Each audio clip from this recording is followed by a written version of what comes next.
Se vêtir, non. Respirer, se dépenser.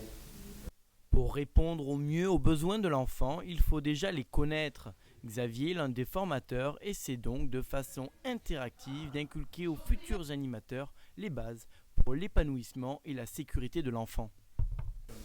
L'idée, c'est qu'ils arrivent à comprendre déjà que tous les êtres humains ont les mêmes besoins, mais qu'on va y répondre différemment en fonction de leur tranche d'âge. Sinon, des fois, il y en a beaucoup qui vont dire que l'autonomie, c'est que pour les 15-17 et que c'est pas pour les 3-6 ans. Alors que voilà, c'est pour tout le monde, c'est juste qu'on y répond différemment. Et puis qu'ils comprennent que chaque individu, il a son rythme qui est différent. Ici, la théorie a pour but de permettre aux stagiaires de se poser les bonnes questions. C'est important en tout cas, pas forcément qu'il y ait quelque chose de descendant où le formateur il va transmettre un savoir. On en fait aussi de temps en temps.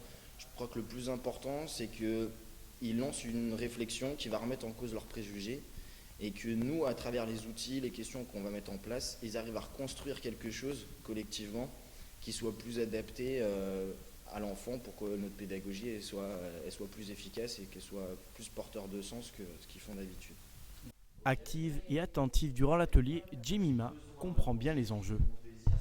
Parce qu'on va être avec des enfants, ça veut dire que si on ne fait pas attention à leurs besoins, on ne sait pas ce qui peut leur arriver. Comme vous avez pu voir, c'est la sécurité, le besoin de boire, manger, tout ça. Surtout quand on est dehors, on fait des activités. Si on ne s'attarde pas sur les besoins de l'enfant, on ne sait pas qu'est-ce qui peut arriver à l'enfant dehors. Enfin, c'est plus pour lui et pour savoir à quoi s'attendre.